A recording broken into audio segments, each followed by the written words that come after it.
Welcome to the DCTV News at Noon program. I'm Kelsey Kiesling. And I'm Kendra Cook. The Dolores County Broadcasting Network is the producer of DCTV with support from the Southwest TV Translator Association. If you have a news topic or tips you'd like to see covered, give us a call. The studio number is 677-4119. Today's show is Thursday at noon and is rebroadcast at 3 and 6 p.m. and again re-aired sometime in the future as we work out the 4-day schedule. Today is January 11th, 2018, and now the news at noon.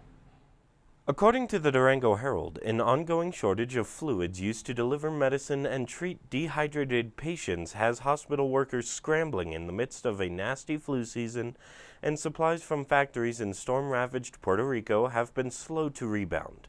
Supplies of saline and nutrient solutions were already tight before hurricanes pounded Puerto Rico and cut power to manufacturing plants that make much of the U.S. supply of fluid-filled bags used to deliver sterile solutions to patients. Flu season has turned out to be a bad one, and it came early, bringing patients in need of fluids into hospitals already running low. Hospital officials, pharmacists, and other staff have been devising alternatives and workarounds, training doctors and nurses on new procedures and options, and hitting the phones to try to secure fluids from secondary suppliers. The U.S. Food and Drug Administration said last week it believes shortages will start to ease over the next few weeks, but stressed the production situation in Puerto Rico remains fragile. Puerto Rico's power grid is being slowly restored, and the last of three Baxter International factories there that make saline bags and nutrient solutions was reconnected just before Christmas. But intermittent power outages are still slowing Baxter's efforts to get back to full production. The Bureau of Land Management Southwest Colorado Fire and Aviation Management Unit plans to conduct a prescribed burn in the Dry Creek Basin project area within the Tres Rios Field office as early as January 11, 2018, or as future conditions allow. The Dry Creek Basin project is located 2 miles southeast of Highway 141 and 15 miles southwest of Norwood, Colorado, and lies adjacent to the Dry Creek Basin State Wildlife Area. The project is a riparian habitat restoration effort to manage invasive species in coordination with Colorado Parks and Wildlife. The prescribed burn will treat about 45 acres of BLM lands containing about 400 piles of cut tamarisk, which is salt cedar, and it includes a detailed burn plan outlining the parameters for prescribed burns. The BLM has obtained a smoke permit from the Colorado State Air Pollution Control Division, which identifies atmospheric conditions under which the burn can be implemented. Prescribed fire smoke may affect your health. This burn may take multiple days to complete. Smoke may be visible for several days after the burn is completed as piles continue to smolder, but most of the smoke will lift and dissipate during the warmest parts of the day. According to the Durango Herald, across southwest Colorado, juniper trees may look like they're dying, but local foresters say the situation is a lot more complicated and puzzling than meets the eye. It's very strange, said Gretchen Fitzgerald, a forester for the U.S. Forest Service based in Durango. No one is really sure what's going on, except that it seems to be potentially related to the weather. This December, foresters in the region started to notice junipers turning from green to brown, which began internal discussions on what may be afflicting the hardy trees that grows in the high desert terrain and can live for hundreds of years. For starters, any chance of beetle kill or fungus-related diseases were immediately ruled out. Dan West, an entomologist with the Colorado State Forest Service, was traveling through Dolores and La Plata counties last month when he pulled off the side of the road to inspect the junipers after he noticed the abnormality. I didn't see anything that would indicate it was an insect or disease issue, West says.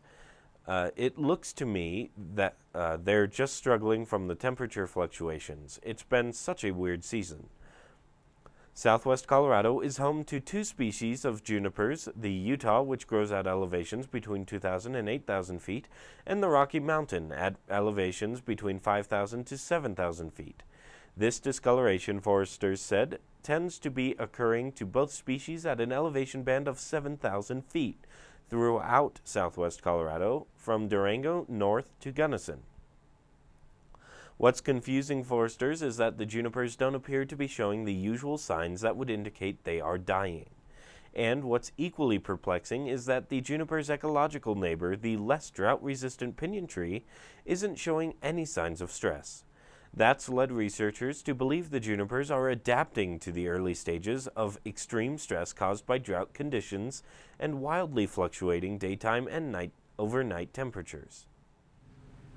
From the Durango Herald, proposed land use code revisions that would add rules to what landowners can and can't do with their property didn't go over well last Tuesday night at the Oxford Grange Hall in eastern La Plata County, where more than 200 residents showed up, mostly to oppose the rules. 2 county commissioners and staffers were on hand to hear ag concerns after local landowners started reading the first part of the proposed La Plata County Land Use Code, and many said they don't like it. So far, more than 250 comments have been received, and more are expected before the January 26 deadline to comment. Quote, "We need this," Commissioner Brad Blake said at the public input he heard at the meeting. While Tuesday night's crowd spilled out the doors, past meetings, including those involving the land use code, have had only 3 people in attendance, he said. Part of the uproar is caused by a philosophical opposition to zoning land in agricultural country. When you take uses from that property, you devalue that property, said J. Paul Brown, a former state representative who ranches near Ignacio. "We need to sit down with you and try to come up with a code and land use plan that we can live with and that you can live with." Blake said most complaints he receives as a commissioner are about the existing land use code. Quote, "It does not work," he said. "The county has to do better. Our goal is to get the right code," said Commissioner Julie Westendorf, who represents the eastern section of the county. While the crowd was mostly amicable, at times there were heated comments and open jeers from some in attendance. Having a predictable code that spells out what is allowed and what isn't provides more uses by rights than the existing process, said Jason Menninger, the county's planning director. Not everyone was convinced that this was correct. "The draft code needs more definitions and clarity," said Christy Zeller, director of the La Plata County Energy Council. "It also needs to be released simultaneously, not in stages," she said. "Rural residential and suburban residential are not defined in the draft," she said. "And a section calling for permits for Class A and Class B events doesn't define the difference between the two. The proposed code also gets into areas that shouldn't be part of land use," she said, such as housing affordability and economic development. Robert Peck, who ranches near Ignacio, said current county regulations are, quote, "pretty cumbersome," and he thinks use permits should be kept to a minimum. "Don't let the people in Durango determine the rules," he said. Another participant said the code feels like an HOA at the county level and involves nitpicking things the county shouldn't regulate. Meininger said while that may be the consensus in rural La Plata County, there are other county residents who don't share that point of view. 60 to 75% of the complaints made to the county staff involve aesthetics, said Cheryl Rogers, the county attorney. Westendorf said one of the issues in the county is the vastly different sizes of acreage. What one property owner does on 200 acres, for example, has fewer impacts than someone on 1 or 3 acres. Efforts to update the code go back many years, and none of them have been particularly popular. A complete rewrite started in 2004. A new 400-plus page code was adopted in the summer of 2007, but it never went into effect. In February of 2009, county commissioners revoked the code after studies showed that it could promote unwanted rural sprawl instead of discouraging it. Shortly after revoking the 07 code approval, commissioners moved to update the 01 county comprehensive plan with revisions and goals that would guide creation of a new land use code. But the comp plan itself became controversial in 2011, and the commissioners scrapped it in November of that year, followed by the Planning Commission the next month. According to the Durango Herald, if your child has a favorite classroom pet, a hamster, a lizard, a goldfish, you may have heard of the animal's sudden disappearance after winter's break, or you may hear of its soon-to-come disappearance. But while you're dealing with a bout of childhood angst, think of the relief it will provide Durango School District 9R custodians who, given holiday breaks, long weekends, and in-service days, often end up by default as the animal's eventual guardians and providers of last resort. Durango School District 9R this year is enforcing an existing but rarely enforced policy that limits animals in the classroom to only study units. For example, bringing in a lizard temporarily during a geography lesson on deserts. Beyond the added workload for custodians, Snowbridger said it's only a matter of time before a student with an allergy encounters an animal that produces an allergic reaction. Snowbridger said winter break presented the perfect time to begin action to enforce existing policy, and principals of schools were tasked with finding homes for classroom pets and having them off school grounds by the end of the month. Given the safety and liability concerns, we believe the safest course of action is to enforce existing policy, Snowberger said. And now let's take a look at the weather. The national weather forecast continues to be a stormy outlook with particular navigational difficulties in all of the areas experiencing freezing ice conditions.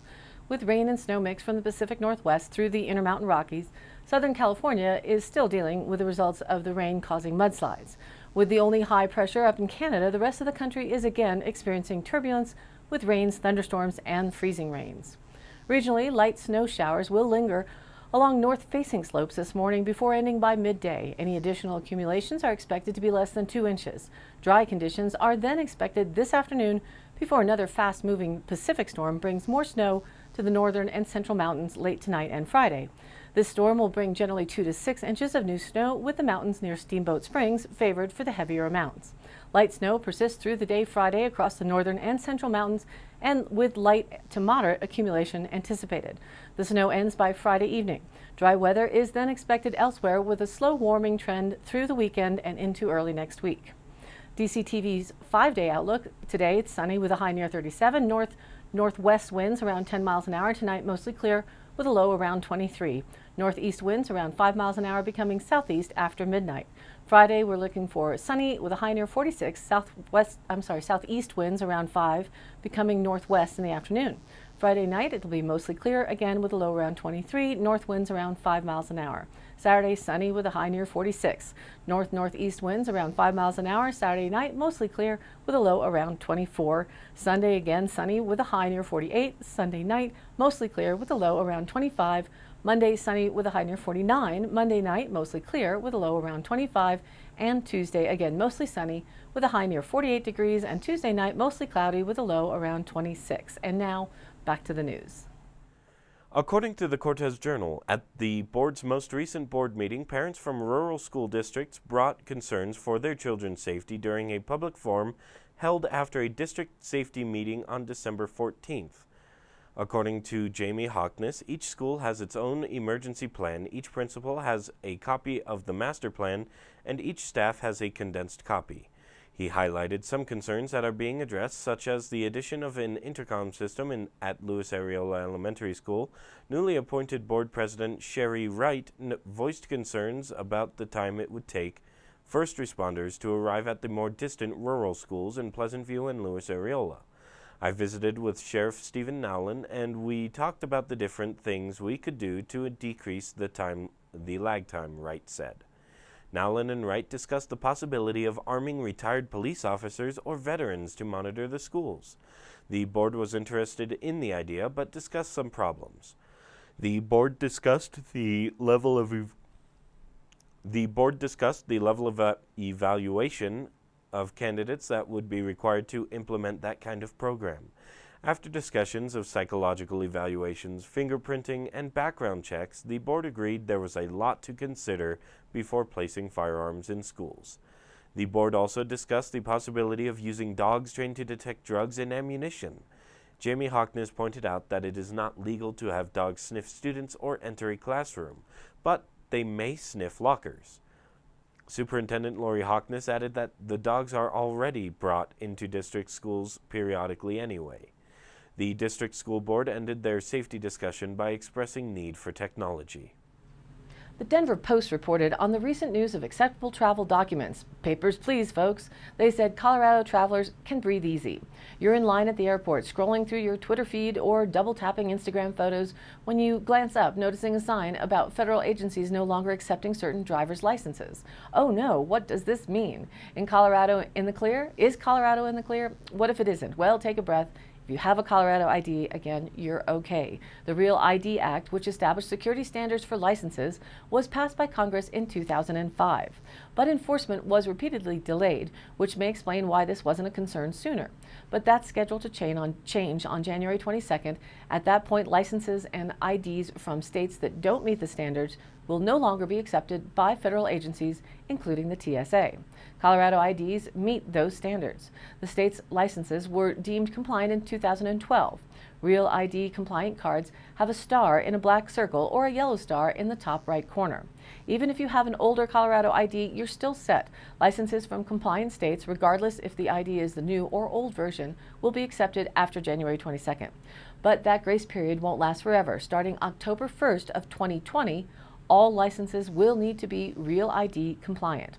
If you're a transplant to Colorado and haven't switched your license yet, you may run into issues. Although all neighboring states, excluding Oklahoma, are compliant, many states across the country aren't, including California, New York, and Oregon.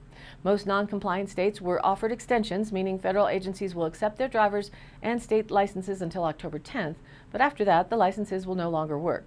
Instead, people will need another form of acceptable ID, such as a passport or permanent resident card.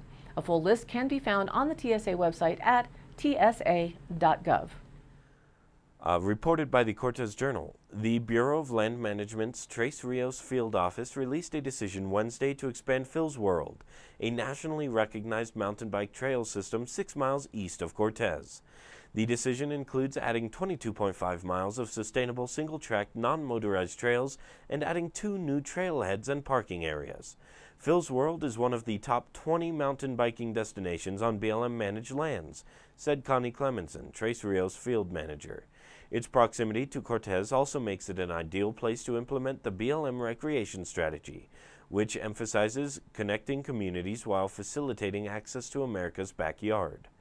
Of the trail alternatives considered, the BLM chose a modified Alternative C, which has a larger buffer zone of 355 acres to protect the nest of a golden eagle, a federally protected species. The expanded trails on 17 acres are designed to avoid other sensitive wildlife areas, yet still allow for trail connections between the Simon Draw and Highline areas. A lot of adjustments were made to protect cultural resources and avoid wildlife impact, said Jeff Christensen, BLM recreation planner. It is a good mix of trails for different biking ability levels, and there are good opportunities for hikers. The new parking areas and trailheads will be located off County Roads L and 31. The BLM partnered with the Southwest Colorado Cycling Association in developing the trail expansion project. The new trails are designed to International Mountain Biking Association standards and are designed to protect natural resources and cultural sites. From the High Country News and the Durango Herald, is hemp replacing uranium in rural western Colorado for the economic future? When locals in western Colorado's old uranium mining towns of Natarita and Nucla get word that a journalist is coming to town, they reach for their guns. Not to shoot the fake news media, no, they dust off their firearms as props for photo ops. Ever since Nucla passed a law in 2013 requiring every household to own a gun, the story has drawn the press like flies on fresh roadkill. This area was once a uranium mining and milling hub for the Atomic Energy Commission's Manhattan Project and later for nuclear power. As cheaper sources of the ore emerged, the industry tanked. There was a brief jolt of optimism in 2007 when Energy Fuels announced plans to build a new uranium mill in Paradox Valley, just down the road from Nucla and Natarita. Depressed uranium prices and opposition soon scuttled that project. To outsiders, that's called the West End of Montrose County, and it has long been a poster child for, quote, white poverty and ignorance, a hotbed of hardcore uranium-clinging yahoos. It was the subject of a patronizing documentary called Uranium Drive-In, and recently was featured in a bleak article in The Guardian, with photos that look like full-color versions of Walker Evans' famous casualties of the Great Depression. Same old story, says my neighbor Diane Reams, a local business and community booster whose family goes back generations. When she was interviewed by The Guardian, the reporter asked to bring out her gun for a photo op. It's predictable, she said. They think we're a bunch of hillbillies living in a kill zone, and they're smarter than we are. Fortunately, a new story has come to town. It's still badass in keeping with the popular image, and that's weed, cannabis, or more precisely, hemp. Thanks to new legislation and good growing conditions, lots of sun, water, and dirt, the region has become a magnet for hemp farming. More recently, processing has also begun in a startup based in Nucla's old elementary schoolhouse. The facility is run by Paradox Ventures, owned by Republican State Senator Don Coram. Historically a conservative mining region, the West End has enthusiastically embraced a trade usually associated with illegal grows and hippies. Yet everyone here, from the miners to cattle ranchers, seems to be trying to get a piece of the action, much the way Coram farm is, they said. His partners, Reams Construction, and its subsidiary, Tomcat Mining, all sponsor the nonprofit West End Economic Development Corporation, which works to promote the hemp economy. This summer, Paradox Ventures planted a hemp field on some of Reams' property next door to this person's house. A small team of farmers sprayed the crop by hand with natural pesticide, walking the crop rows wearing wide-brimmed hats in the sun. They looked like Vietnamese rice farmers. Now you can feel a growing sense of optimism in the area despite some continuing challenges. This time, in contrast to the uranium boom, the hope is not based on a single industry. Telemarketing and recreation projects are also in the works along with hemp farming. Quote, "It's the first thing that's attracting our young people," said Deanna Sheriff, the Economic Recovery Coordinator for the West End Economic Development Corporation.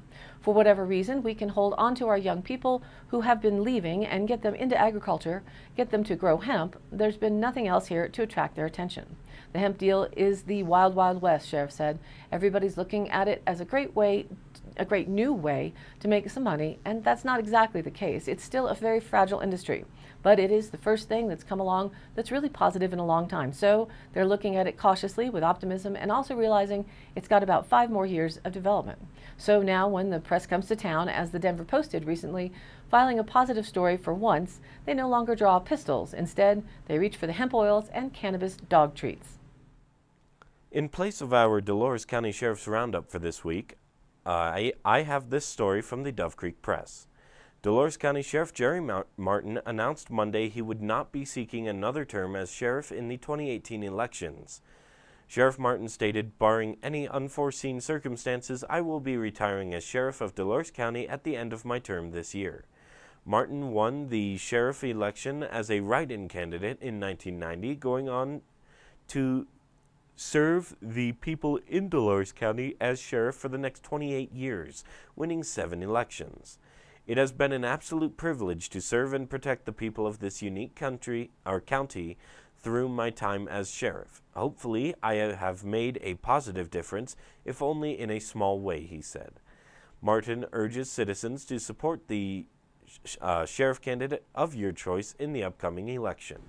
Today's High Canyon Country happenings, January 12th, Mary Jane's Medicinals at Durango Organics in Cortez is open from 2 to 5 p.m. with Mary Jane's Medicinals being in-house offering educational information about the benefits of cannabis topicals. They are also offering a 1/2 ounce of the most popular product, a salve, for just $1. Many people find anecdotally that topical creams help relieve the pain with arthritis, though no official claim can be made for medicinal purposes. January 12th, it's also Fireball Friday with DJ PA, hosted by Blondie's Trophy Room. That'll go from 9 p.m. to 12. Top 40 dance, trance, hip-hop, rock, and even some country music. Free mixed CDs and door prizes for people on the dance floor. Fireball shot specials also will be from 9 p.m. till closing. And if you're planning on getting hitched soon, January 13th is the 2018 Durango Wedding Expo, hosted by Durango Weddings Magazine. It's Saturday from 12 to 3 p.m. at the La Plata County Fairgrounds. Let the wedding planning begin. Walk the show, snap pictures of things you love, and get to know local industry pros. Browse breathtaking decor and floral displays. View the hottest party trends of 2018. Attend wedding planning workshops, sip on cocktails, listen to music, and sample decadent sweets. Browse aisles of gorgeous exhibits, find all your wedding day vendors, enter to win a fabulous door prize, and take home a bag of swag. Wow, this sounds like fun even if you're not getting married. The 17th Annual Durango Wedding Expo will sweep you off your feet. General admission tickets are $5 per person and will be available at the door at the day of the show. For more information, you can go online to DurangoWeddingsMagazine.com or call 970-882-3049 or email Debbie at DurangoWeddingsMagazine.com. And all of these happenings are posted on our DCTV News at Noon Facebook page, along with the YouTube replays, weather, and original stories and local posts. To share your event or information, contact us. The email is dcbnnews@gmail.com or call the station 970-677-4119 and we'll be sure to get your news on the air. Thanks for tuning in. News at Noon airs at noon Monday through Wednesday and Thursdays now, and then is rebroadcast at 3 and 6 p.m. and again re-aired Thursday, Friday, and Saturday in the same order at noon, 3, and 6. We'll be working out this whole schedule with the new 4-day event, and meanwhile, be sure to check us out on Facebook. It's DCTV News at Noon. Please like us there and share it with a friend. For Kendra Cook with DCTV and the News at Noon program out of Dove Creek, USA, I'm Kelsey Kiesling. Thanks for watching.